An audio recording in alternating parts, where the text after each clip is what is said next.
Control on campus and control in the classroom. It's not easy for teachers to maintain as they face violent, out-of-control students at Philadelphia schools.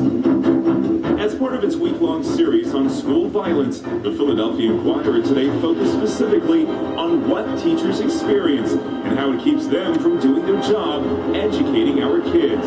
We're talking about teachers getting kicked, punched, even stabbed. Yeah, can you believe that? Here to talk about this, former teacher Julius Williams, who now runs a nonprofit that works with students in need. Good to have you with us. Thanks for having me. You know, this trips me out because I have friends who are in the school district who are teachers here, and I say, how was your day?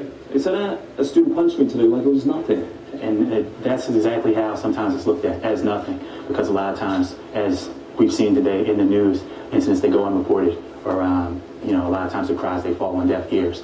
And with teachers, the assaults on teachers are also common.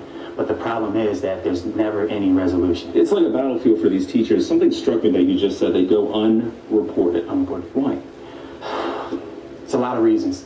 One glaring reason is because of, I believe there's a big conflict of interest. Okay, I believe that administration, okay, as far as along the lines of wanting progress for their school and not wanting their school put on maybe possibly the most dangerous school list. So the teachers may want to report it, but then you have the principal who's, I don't know, because I don't want my school to be identified as a problem school. Exactly, and the principals, but they're also, it's not just the principal saying, I don't want my school reported, they're also saying that, hey, I'm under a certain amount of pressure here to make sure that results are made and to make sure that, my school doesn't get labeled. So I'm not going to make that report. But as a teacher, being punched, kicked, stabbed, unacceptable. You can't do your job. And you cannot. You can't do your job. You can't provide the relay of education that you're supposed to so that students can learn and they can blossom. It just doesn't happen. I mean, when you're coming into school because the previous day you got choked, or you got punched by a student to the point where your knees buckle and you need a doorway to hold you up. That's a serious problem. And you have that on your mind from the day before. And then that same student,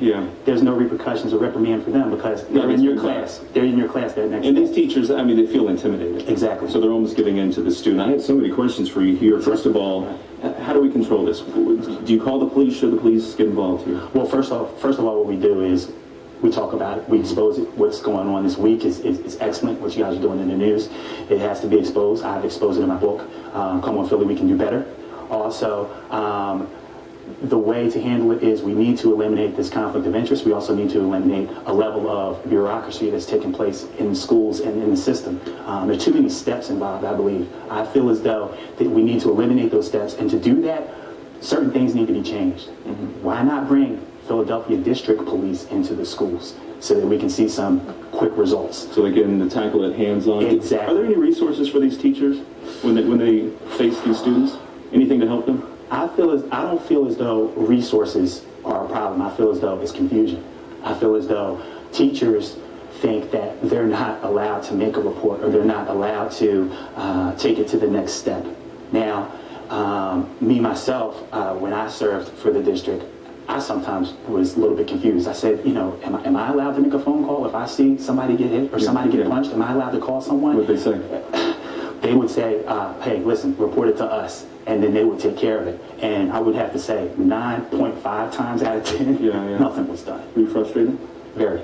All right, I still have a lot of questions. We're out of time. Julius Williams, I want you to come back because I want to continue this conversation. I definitely will. Julius, thank you so much. Appreciate it. Let's head over to Sally Ann for a check on the